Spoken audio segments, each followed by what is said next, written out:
The S&P 500, the Nasdaq 100, SPY, Qs, everything in between. The market got slammed today.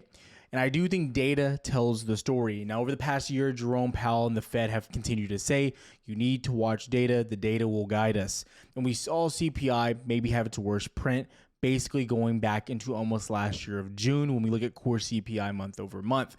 We did see a slowdown on inflation, and on some areas, a little bit of a rise. Now, the question is going to be, how does the Fed interpret and digest this data? But when we look at key levels, bullet points on the stocks, and on these charts, I think you have a little bit of guidance and kind of a roadmap of what you should be looking at, because I don't believe the bad part of this has even happened, if it's going to happen here. So that's what we're going to be looking at. That's where we're attacking. Let's get to work. So first things first, as always, we go directly into the charts. We look at what's happening here. Now let's go really quick to like the 4 hour, the 2 hour, something like this. So you can see a few points. Now we had that level right here, that 16.8 level. It's going to be very big, so make sure you're paying attention. You can see we had those multiple tests. As you zoom in, you can see as well. So what you see happen here, you get a breakdown, and then look at this. Now we go into something like the 15-minute, and look at that action that we had. Remember 16.8. So you break through, market opens here at 8:30. You get a lot of buyers shocking the market here, and you get buyers pushing tech back into 16.8 or 17.8, and you reject, and then the rest you kind of push down. Now here in the after hours, you came and found support right here, 17.56 roughly. Again, a level that we've had established, and again, this is just your local lows that you had back here, and was also like a little swing high and pivot point that we had there as well.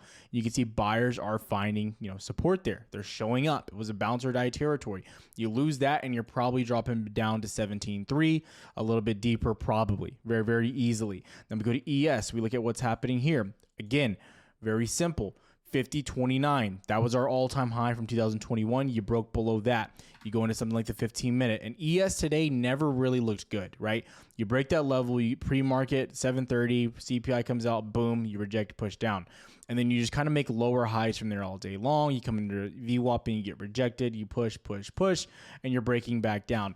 Now, again, the big level here on ES, in my opinion, is going to be down here locally, 48.80 if we continue to get selling. Now, these points are also going to be on Twitter, so make sure you check them out. I have all this mentioned so you can see everything I'm looking at, everything I'm watching, right? So again, and that link is down below. But that's what we're looking at there. Now, another thing I do want to talk about is the data that comes in line with this. Now, something that we've been tracking is green versus red days. Now, I like to have as much of an edge as possible. So when we look here, we know Tuesday and Wednesdays are the worst performing days of the week. Percentile last 52 weeks. Tuesdays, typically 45% chance of being green. The worst day of the week for bulls. Wednesday, close second.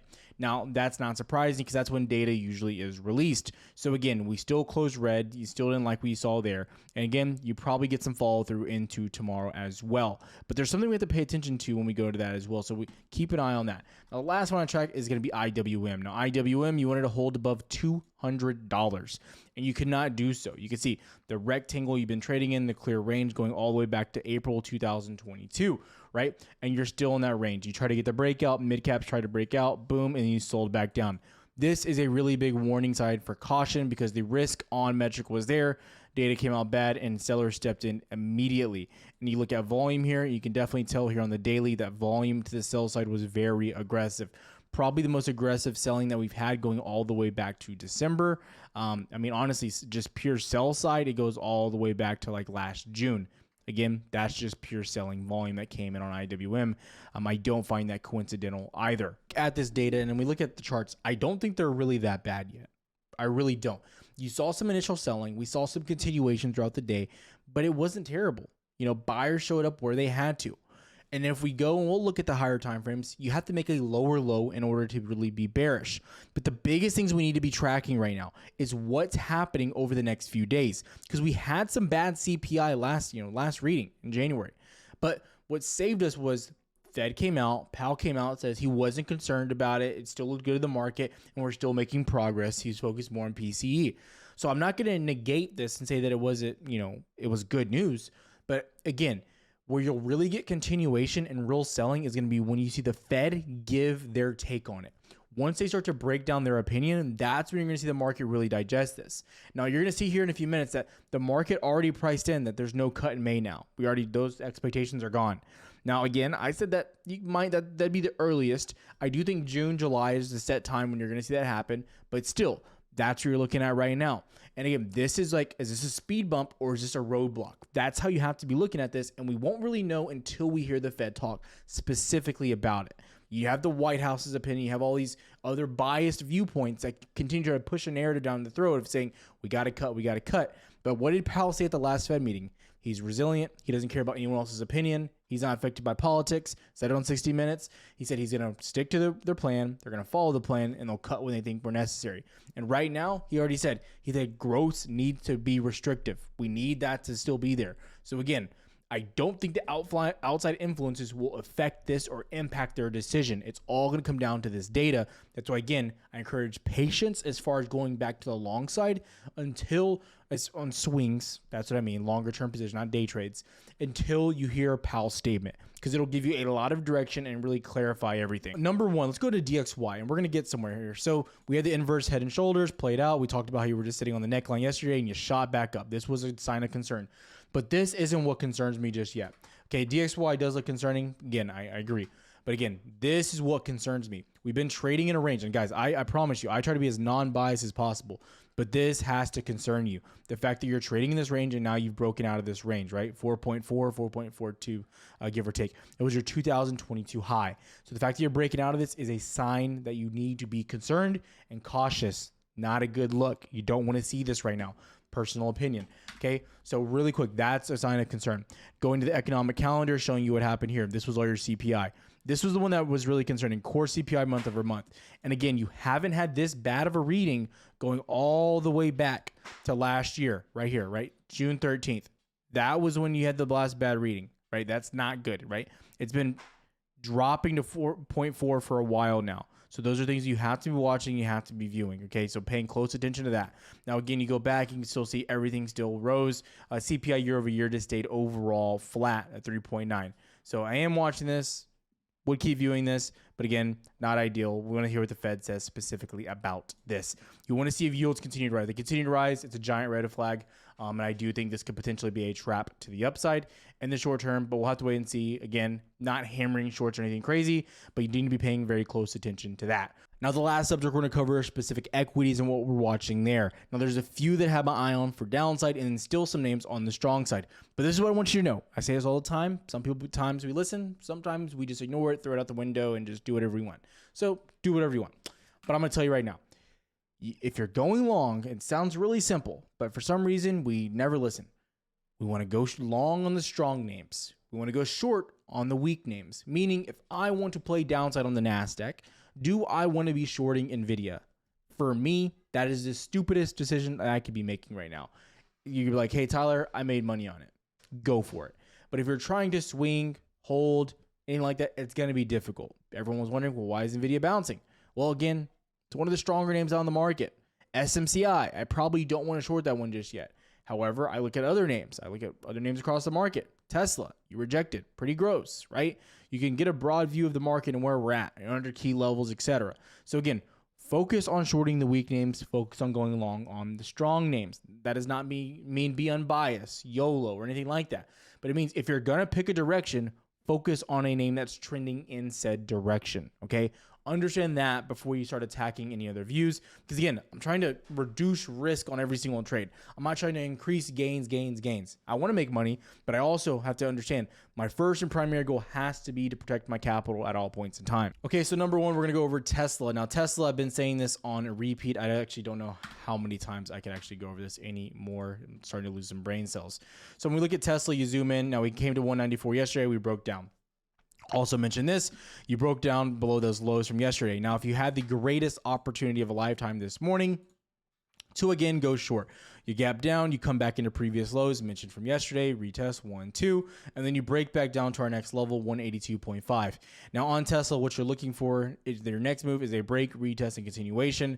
That's what you want to see of 182.5. Under 182.5, you're looking for 180. Short, sweet, simple. I'm not looking to go long until maybe you get above 187, and then really to go long above 194. Simple as that. Now, Apple has been moving lackluster. I still like it over the long term, but again, short term, it's really just doing nothing. Above 190 is where you get really bullish.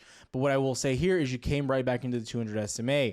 Again, very close to that range. So I'd be watching that like a hawk. If you get below that, you could see some downside. It could get ugly, but I'd definitely be watching that very, very closely of how you react there, not getting crazy there.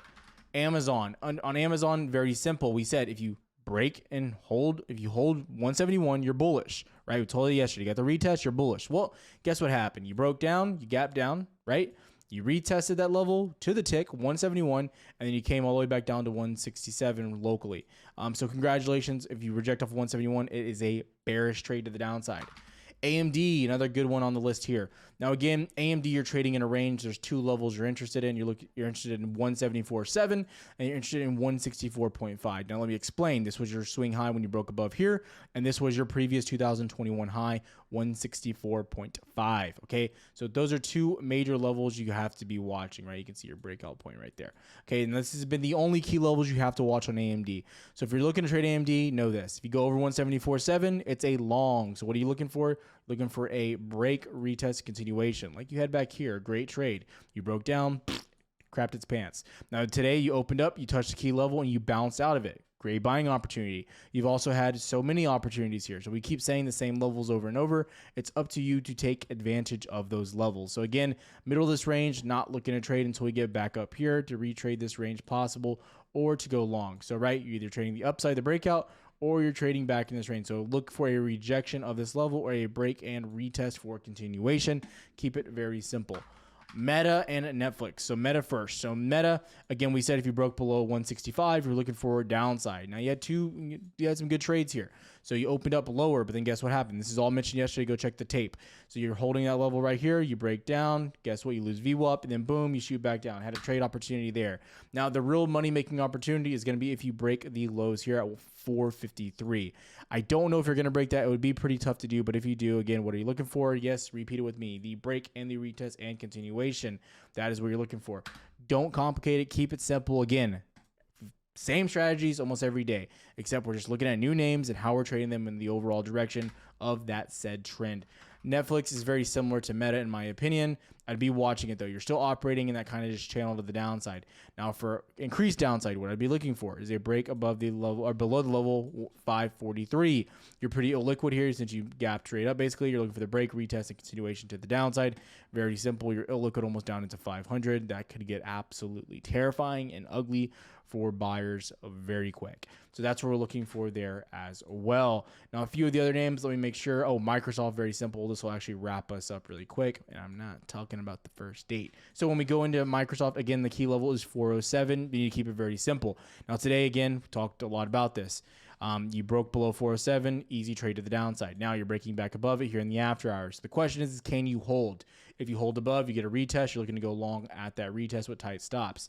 If you gap down below, right, you're looking for a break, retest, and continuation to the downside. Specifically, if you break that bottom there at around 405, you're looking down to 400, maybe a little bit like into 403, those previous lows here as well. Keep it simple. That's what we're looking at, not getting crazy. Remember, when we're looking to go short, I'm not looking to really swing here. I'm looking to make my money quick, get out of the market, and keep my cash. I don't want to hold overnight. Because why? Because the market has still been bullish. And if we look at the NQ, you can obviously see here on the daily, you are still making higher highs and higher lows, no matter what you're talking about or looking at. It's as simple as that. We don't want to overcomplicate it. It is what it is. And you know, that's what it is right now. So again, I'm still watching this. I want to see how the Fed comes out and talks about this. But until then, this is how I'm trading. These are my levels. That's what I'm looking at. Have a good one. If you have questions, comment down below.